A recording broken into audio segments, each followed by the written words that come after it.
ओम श्री परमात्मने नमः। नमस्कार श्रोतेहो, भक्तवत्सल या चॅनलमध्ये आपले स्वागत आहे। मागील व्हिडिओमध्ये आपण सांख्ययोग या दुसऱ्या अध्यायातील श्लोक 31 ते 35 त्यांच्या अर्थासहित जाणून घेतले, ज्यामध्ये आपण पाहिले की अर्जुनाचा सखा आणि तत्वोपदेशक या नात्याने भगवान श्रीकृष्ण अर्जुनाला त्याच्या युद्ध करण्याच्या नकाराविषयी अंतिम निर्णय देत होते। आणि त्यावेळी त्यांनी अर्जुनाला सांगितले की जर त्याने युद्धाचा त्याग केला असता तर त्याने आपले क्षत्रियांचे कर्तव्यच टाळले असे नव्हे, तर तो आपली कीर्ती आणि नावलौकिकही गमावून बसला असता। आणि याप्रमाणे नरकात जाण्यासाठी त्याने स्वतःचा राजमार्ग तयार केला असता। तसेच अर्जुनासारख्या सन्माननीय व्यक्तीसाठी दुष्कीर्ती ही मृत्यूपेक्षाही भयंकर आहे असेही समजावून सांगितले। त्यापुढील श्लोक व त्यांचा अर्थ जाणून घेऊया या व्हिडिओमध्ये।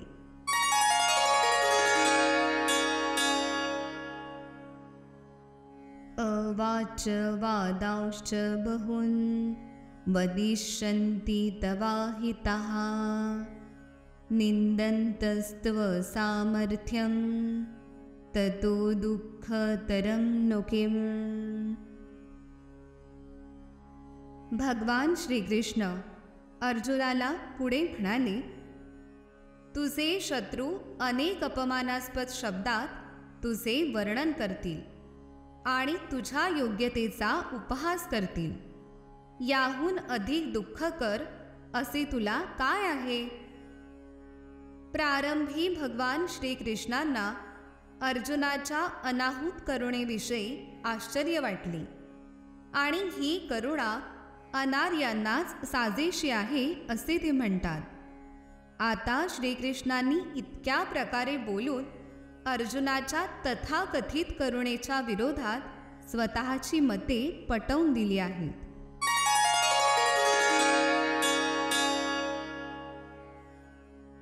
हतो वा प्राप्स्यसि स्वर्गं जित्वा वा भोक्ष्यसे महिं तस्मादुत्तिष्ठ कौन्तेय युद्धाय कृतनिश्चयः। हे कौंतेया, रणभूमीवर तू मारला जाशील आणि तुला स्वर्गप्राप्ती होईल, किंवा तू विजयश्री प्राप्त करून पृथ्वीचे साम्राज्य उपभोगशील, म्हणून दृढनिश्चयी होऊन उठ आणि युद्ध कर। अर्जुनाच्या पक्षाला जरी विजयाची शाश्वती नव्हती तरी त्याला युद्ध करावेच लागले असते, कारण युद्धात मारला गेल्यानेही त्याला स्वर्गात जाता येणार होते।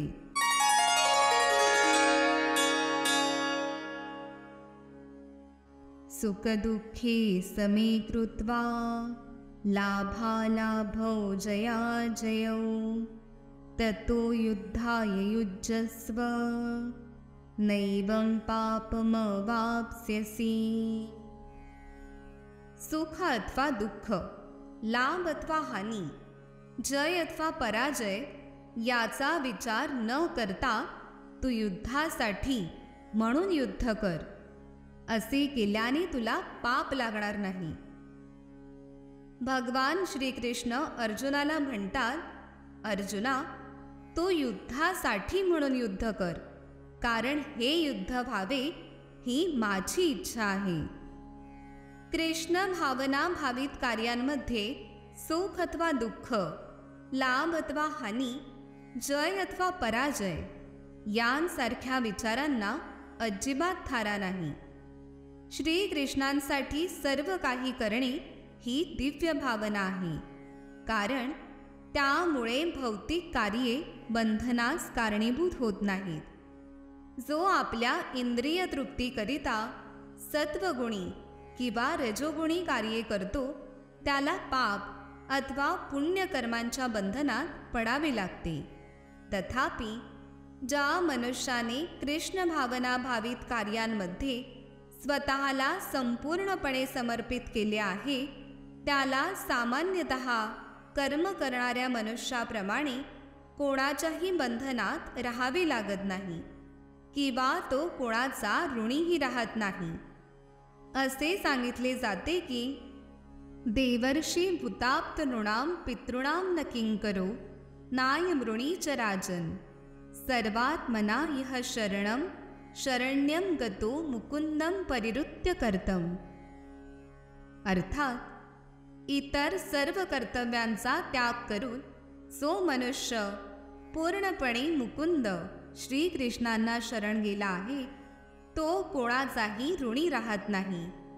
तसेच त्याच्यावर देवदेवता, ऋषीमुनी, मानव समाज, नातलग, मानवता किंवा पितर इत्यादींचे ऋणही राहत नाहीत. हाच संकेत श्रीकृष्णांनी अर्जुनाला अप्रत्यक्षपणे या श्लोकात दिला आहे आणि याचे अधिक स्पष्ट वर्णन पुढील श्लोकांत केले जाईल.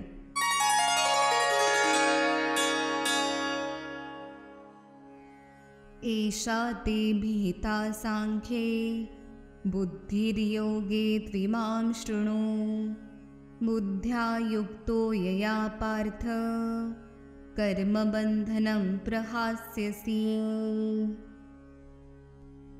श्रीकृष्ण पुढे म्हणाले, आतापर्यंत या ज्ञानाची पृथक्करणात्मक माहिती मी तुला सांगितली आहे. आता मी निष्काम कर्म कसे करावे याचे वर्णन करतो, ते ऐक. हे पार्था, या ज्ञानाच्या आधारे कार्य केल्याने तू कर्मबंधनातून मुक्त होऊ शकशील. वैदिक शब्दकोश निरुक्ती यात म्हटल्याप्रमाणे सर्व गोष्टींचे विस्तृत वर्णन करणारी गोष्ट म्हणजे संख्या होय आणि जीवात्म्याच्या स्वरूपस्थितीची माहिती सांगणारे तत्वज्ञान म्हणजे सांख्य तत्वज्ञान होय. योग इंद्रिय निग्रहाशी संबंधित आहे. अर्जुनाचा युद्ध न करण्याचा प्रस्ताव हा इंद्रिय तृप्तीवर आधारित होता. आपले आद्य कर्तव्य विसरून त्याला युद्धापासून परावृत्त व्हावयाचे होते. कारण धृतराष्ट्रपुत्र, चुलते, बंधू इत्यादींची हत्या करून राज्योपभोग घेण्यापेक्षा त्यांची हत्या न करताच आपण सुखी होऊ असे त्याला वाटत होते. दोन्ही गोष्टी मूलतः इंद्रिय तृप्तीवरच आधारित होत्या. बुद्धी आणि कर्तव्यांचा त्याग केला तरीही नातलगांवर विजय प्राप्त करून मिळणारे सुख आणि नातलगांना जिवंत पाहून मिळणारे सुख ही दोन्ही सुखे वैयक्तिक इंद्रिय तृप्तीवर आधारित आहेत. म्हणून श्रीकृष्णांना अर्जुनाला सांगावयाचे होते की आपल्या पितामहांच्या शरीराचा वध केल्याने तो त्यांच्या आत्म्याचा वध करणार नव्हता. पुढे ते सांगतात की भगवंतांसहित सर्व उपस्थित व्यक्तींचे स्वत्व नित्यच असते. सर्व व्यक्तींना भूतकाळात स्वत्व होते, वर्तमान काळात स्वत्व आहे आणि भविष्यातही सर्वांचे स्वत्व अबाधितच राहील. कारण जीवाला सनातन काळासाठी स्वत्व आहे. आपण केवळ विविध प्रकारे देहांतर करीत राहतो, परंतु वास्तविकपणे भौतिक बंधनातून मुक्त झाल्यावरही आपण आपले स्वत्व अबाधित ठेवतो. आत्मा आणि शरीराचे पृथक्करणात्मक ज्ञान भगवान श्रीकृष्णांनी अत्यंत विस्तृतपणे सांगितले आहे. आत्मा आणि शरीर यांच्याविषयी विविध दृष्टिकोनांतून सांगण्यात आलेल्या तत्त्वज्ञानालाच निरुक्ती शब्दकोशाप्रमाणे सांख्य तत्त्वज्ञान असे या ठिकाणी म्हणण्यात आले आहे. तोतया कपिलांच्या सांख्य तत्त्वज्ञानाचा या सांख्य तत्त्वज्ञानाशी काडी मात्रही संबंध नाही. नास्तिक कपिलाच्या सांख्य तत्त्वज्ञानाच्याही फार पूर्वी भगवान श्रीकृष्णांचे अवतार मूळ भगवान कपिल यांनी श्रीमद भागवतात आपली माता देवहूतीला सांख्य तत्वज्ञान सांगितले होते. त्यांनी स्पष्टपणे सांगितले आहे की पुरुष किंवा परमेश्वर हेच कर्ता आहेत आणि प्रकृतीवर दृष्टिक्षेप टाकून ते सृष्टीची निर्मिती करतात. या गोष्टीचा वेद आणि गीता स्वीकार करते. वेदांमधील वर्णनावरून आपल्याला कळून येते की परमेश्वरांनी प्रकृतीमध्ये केवळ दृष्टिक्षेपाद्वारे अनुरूप जीवात्मे प्रवेशित केले.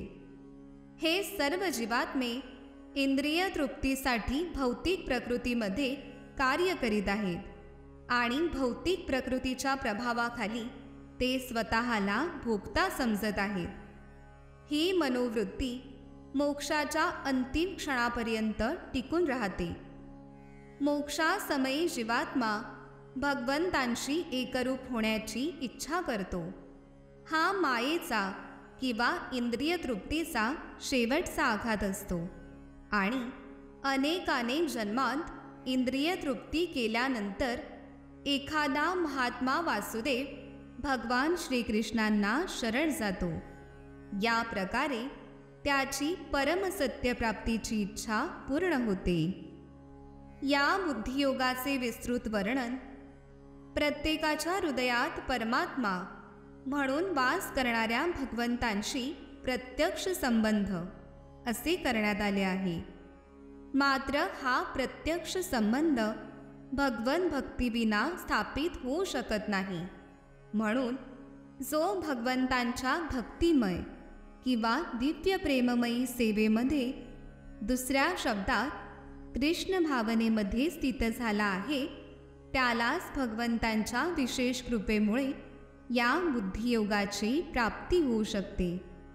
यासाठीच भगवंत म्हणतात, दिव्य प्रेमामुळे भगवत भक्तीमध्ये नित्य रममाण झालेल्या भक्तांनाच मी भक्तिमय प्रेमाचे शुद्ध ज्ञान प्रदान करतो.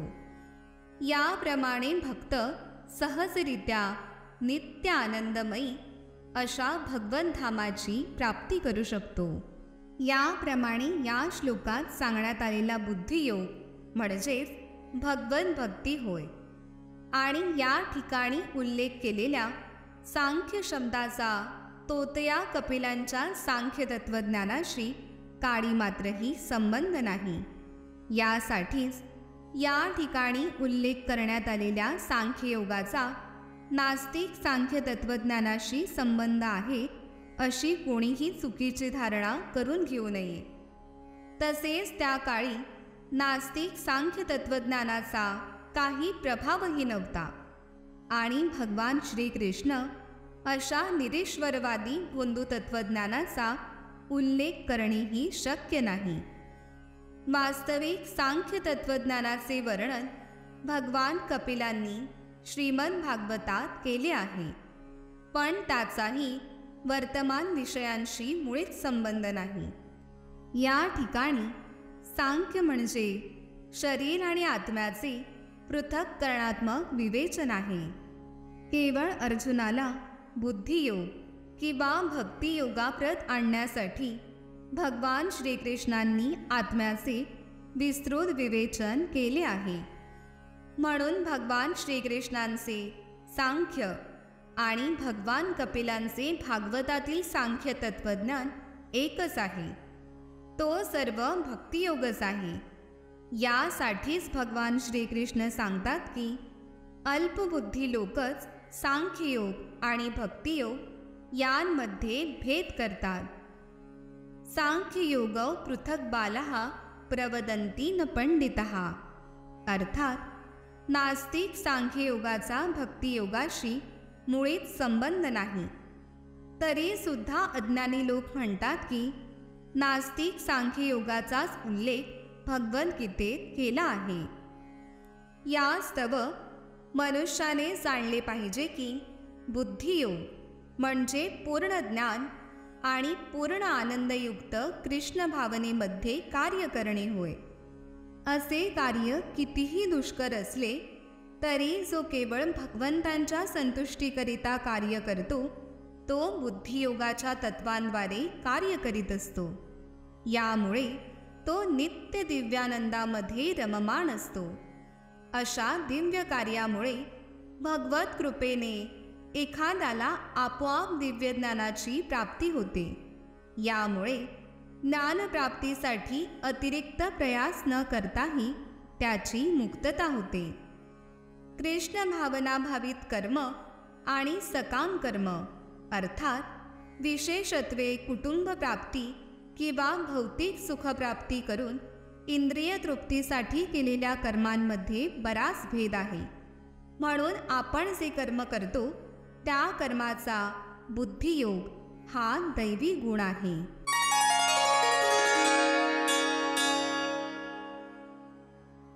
नेहाभिक्रमनाशोस्ति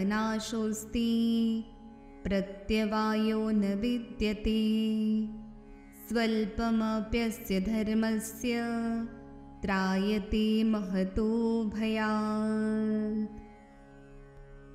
भगवंत पुढे म्हणाले, या प्रयत्नात कोणतीही हानी किंवा ऱ्हास नाही आणि या मार्गातील अल्प प्रगतीनेही मनुष्याचे फार मोठ्या भयापासून संरक्षण होऊ शकते. कृष्ण भावना भावित कर्म किंवा इंद्रिय तृप्तीची अपेक्षा न ठेवता श्रीकृष्णांप्रित्यर्थ केलेले कर्म हे दिव्य गुणयुक्त कर्म आहे.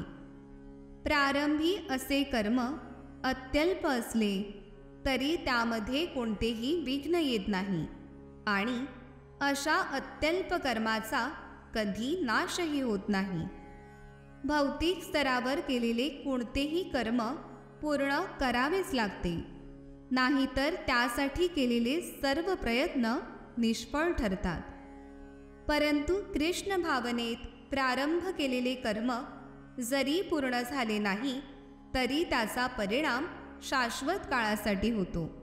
म्हणून असे कृष्ण भावनायुक्त कर्म करणाऱ्याचे कर्म जरी अपूर्ण राहिले तरी त्याची हानी होत नाही.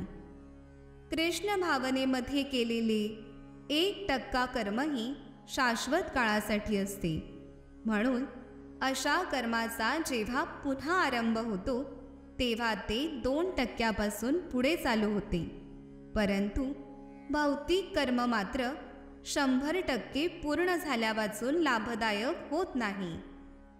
अजामिळाने आपले कर्तव्य काही प्रमाणात कृष्ण भावनेने केले होते, पण भगवंतांच्या कृपेने त्याला 100% फलप्राप्ती झाली. या संबंधी श्रीमद भागवतात एक सुंदर श्लोक आहे. त्यक्त्वा स्वधर्मं चरणाम्बुजं हरेर्भजन्न पक्वोथ पतित तु यदि यत्र क्व वाभद्रम भूदमुष्य किं को वार्थ आप्तो भजताम स्वधर्मतः. अर्थात जर मनुष्याने आपली नियत कर्मे त्यागून कृष्ण भावनेमध्ये कर्म केले आणि अशा कर्माची पूर्तता न झाल्यामुळे तो पतित झाला तर यामध्ये त्याची काय हानी होणार आहे. आणि ज्याने आपली भौतिक कर्मे पूर्ण केली आहेत त्याचा त्याला काय लाभ होणार आहे. किंवा ख्रिश्चन म्हणतात त्याप्रमाणे मनुष्याला संपूर्ण जगाची प्राप्ती होऊनही शाश्वत आत्माच गमवावा लागला तर त्याला काय लाभ होणार आहे. भौतिक कर्मे आणि त्यांपासून होणारी फलप्राप्ती याचा शरीरासोबतच अंत होतो. परंतु कृष्ण भावनेने केलेले कर्म मनुष्याला शरीराच्या नाशानंतरही कृष्ण भावनेकडेच घेऊन जाते. निदान पुढील जन्म मनुष्य योनीतच प्राप्त होण्याची तरी निश्चित संधी त्याला असते. असा जन्म त्याला महान सुसंस्कृत ब्राह्मणाच्या घरी किंवा एखाद्या श्रीमंत वैभवशाली कुटुंबात मिळतो, ज्यामुळे त्याला कृष्ण भावनेत पुन्हा उन्नत होण्याची संधी मिळते. कृष्ण भावनेत केलेल्या कर्माचा हाच अप्रतिम गुण आहे.